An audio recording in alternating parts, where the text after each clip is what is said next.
بسم اللہ الرحمن الرحیم۔ ہر بیماری کے لیے ایک نہایت آسان اور مجرب عمل آپ کے سامنے پیش کیا جا رہا ہے جو ہر بیماری کے لیے شفا اور اللہ کی ایک بہت بڑی عطا ہے۔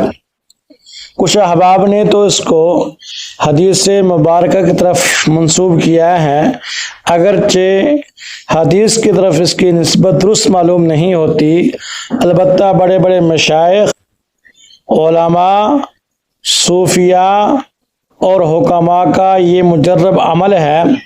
علامہ یافعی رحمۃ اللہ علیہ نے الدر النظیم کے اندر بھی اس کو ذکر کیا ہے۔ ایک نہایت آسان عمل ہے جو ہر بیماری کے لیے شفا اور علاج ہے۔ وہ بیماری چاہے اس کو ڈاکٹروں نے اور حکیموں نے لا علاج قرار دے دیا ہو، لیکن اس کی برکت سے اللہ کریم اس کو شفا عطا فرما دیتے ہیں۔ عمل یہ پانی پر کرنا ہے جو بارش کا پانی ہو۔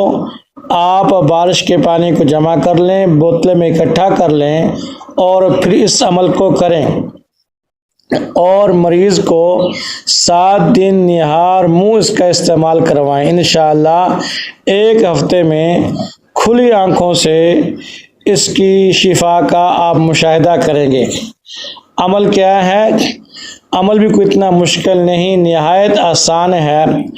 اول آخر درود پاک پڑھ لیں اور 70 مرتبہ سورہ فاتحہ، جس کے بارے میں حدیث پاک میں بھی آتا ہے کہ اس میں ہر بیماری کی شفا ہے، 70 مرتبہ سورہ فاتحہ پڑھیں اور 70 مرتبہ آیت الکرسی پڑھیں جو قرآن پاک کی سب سے بڑی آیت ہے، اور 70 مرتبہ آخری 3 کل سورہ اخلاص، فلق اور ناس، جو جادو کا بھی علاج حدیث پاک کے اندر بتایا گیا ہے، یہ ساری صورتیں 70 مرتبہ پڑھ کے دم کر لیں، اور پانی کو آپ فریج میں بھی محفوظ کر سکتے ہیں، ویسے بھی رکھ سکتے ہیں، اور 1 ہفتہ 7 دن اس پانی کو استعمال کریں۔ مرض کافی حد تک ٹھیک ہو جائے گا، اور اگر آپ دیکھتے ہیں کہ اور بھی ابھی مرض باقی ہے تو دوبارہ سے 1 ہفتے کے لیے آپ اور پانی اسی طریقے سے دم کر کے رکھ لیں اور 1 ہفتہ اس کو استعمال کریں۔ اللہ کریم کرم فرما دیں گے اور شفا عطا فرما دیں گے۔